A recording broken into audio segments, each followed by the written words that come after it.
My mum saved all the candy for one trick-or-treater until the year he took her instead.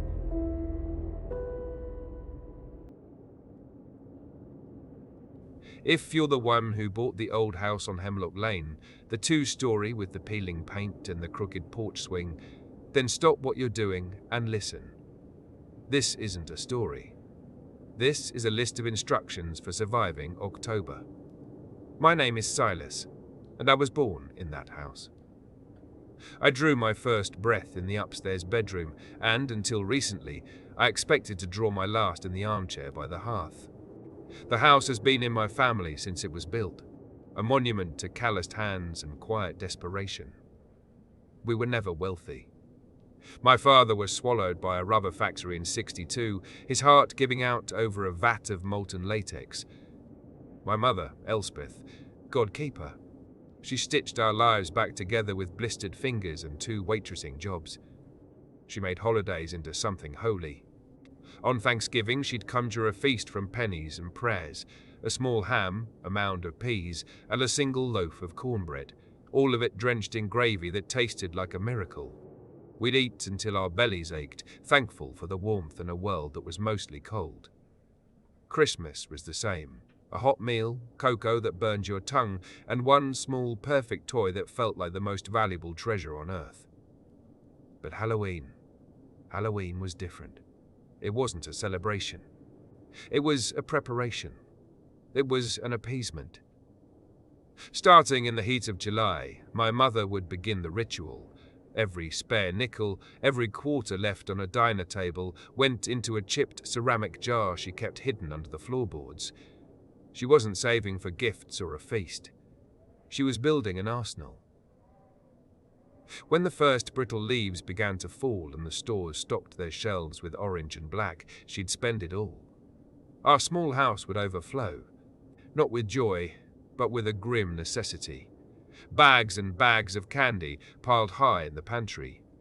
Plastic skeletons and stringed bats hung from the eaves, their shadows dancing like spectres in the evening light. And every year she'd pull out the same faded witch costume, the fabric thin and worn.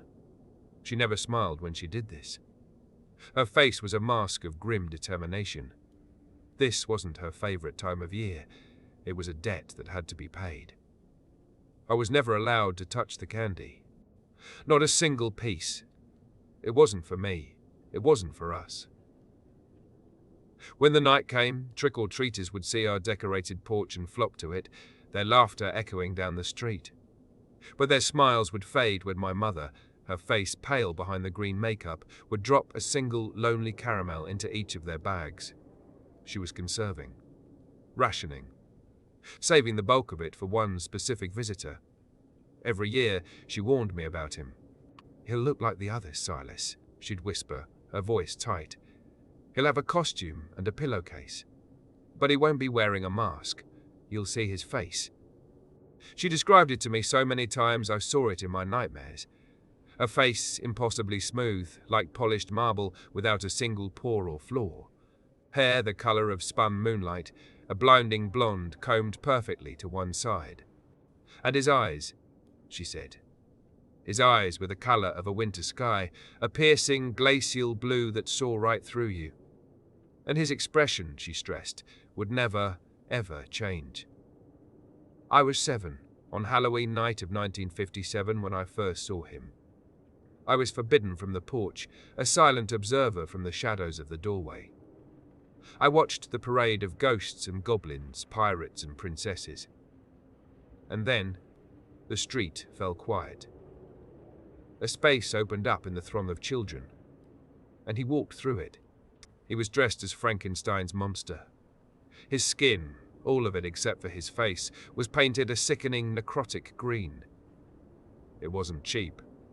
Halloween paint. It clung to him like a second skin, textured and veined. The most unsettling part was the bolts.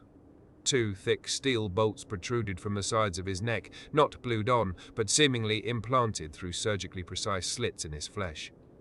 A thick black fluid, like engine oil, wept from the wounds and traced slow, deliberate paths down his collarbones. And then I saw his face, exactly as my mother had described. smooth, perfect, and utterly blank. His blonde hair seemed to catch the porch light and hold it. His blue eyes found me in the darkness of the doorway, and, for a second, I felt like a bug pinned to a board. My mother, who stood firm against everything life threw at her, visibly stiffened.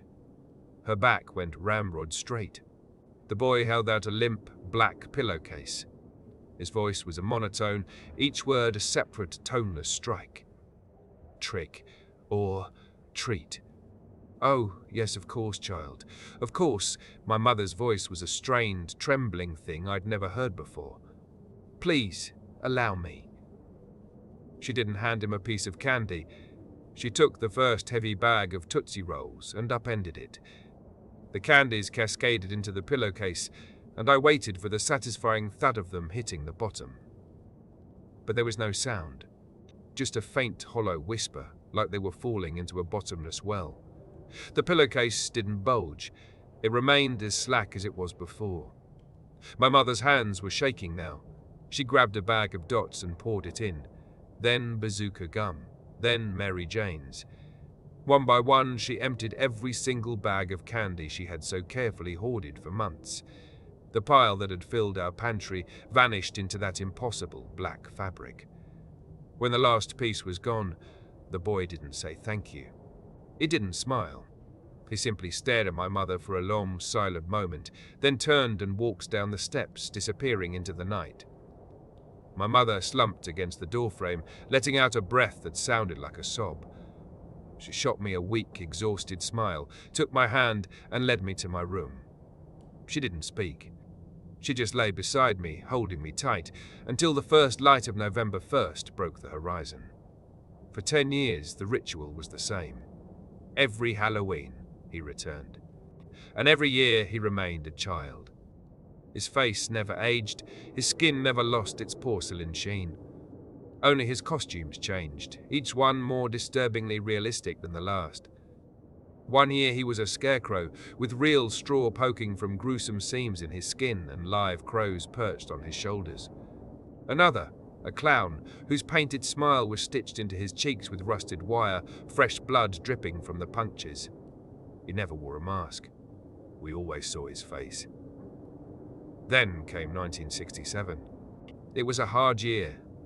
My mother had lost her job at the Uptown Diner, and we were surviving on the scraps from her second job. I was 17, old enough to see the panic growing behind her eyes.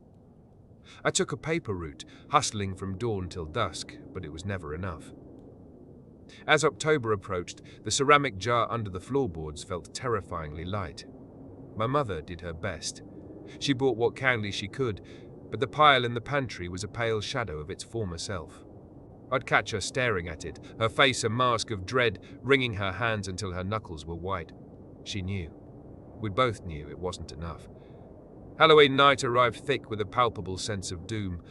The air was cold and still. As the night wore on, every footstep on the sidewalk made my mother jump. Finally, as the last of the regular trick-or-treaters trickled away, we heard them. Heavy, deliberate footsteps on our wooden porch. Step, step, step, step, step, step. Then 3 slow, rhythmic knocks that sounded like a hammer on a coffin lid. My mother's eyes were wide with terror.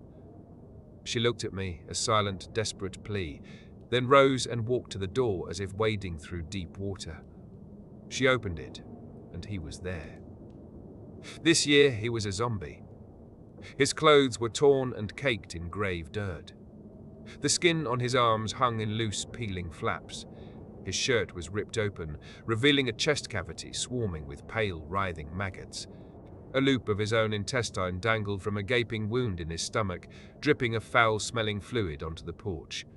And through it all, his face was the same. Perfect, blank, and terrifying. He held out the pillowcase. Trick. Or treat. "Ah, yes. Forgive me, dear," my mother stammered. With a trembling hand, she began emptying our pathetic collection. The dots, the Tootsie Rolls, a few Mars bars, a handful of Hershey's Kisses, and then nothing. The candy bucket was empty. "There you are," my mother said, her voice cracking, trying to force a smile. All for you. The boy looked down into the black void of his pillowcase, then slowly lifted his icy blue eyes to meet my mother's. Trick or treat? He grunted, the words more forceful now. Yes, sweetie, trick or treat, my mother said, her hand reaching for the doorknob. Good night now, I really must trick or treat. It was louder, edged with a guttural growl that didn't belong to a child. My mother tried to shut the door, but he slammed a hand against it, the wood groaning in protest. Then he threw his entire body against it. Trick or treat. Trick or treat. The maggots on his chest writhed and spilled onto our welcome mat as he forced his way inside. The chant was deafening, inhuman. He lunged, tackling my mother to the floor with impossible strength. I finally broke free from my paralysis, screaming, rushing to help her. I grabbed the boy, pulling with all my 17-year-old strength, but it was like pulling at a statue carved from granite. He was locked onto her.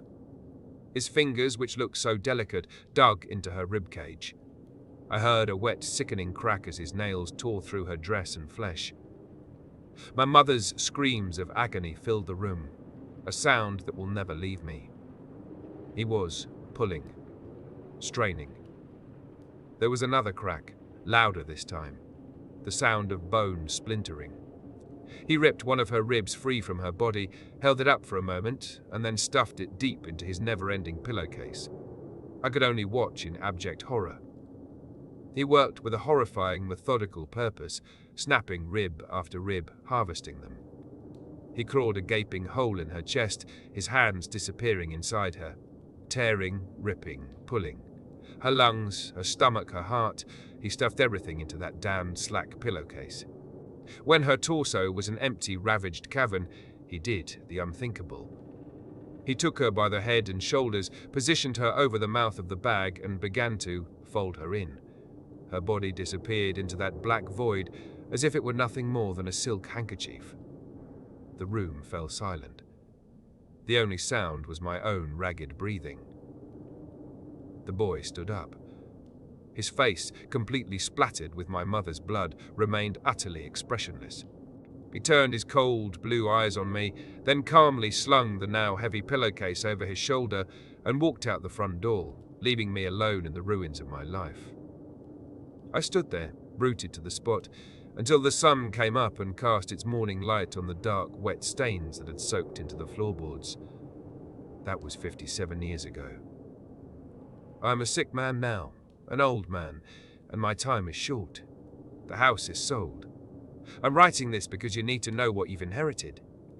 This isn't a haunting, it's a feeding ground, so please, when July comes, start saving. Don't skimp, don't rationalize. Buy every bag of candy you can afford, and then buy more. When he comes to your door, give him everything.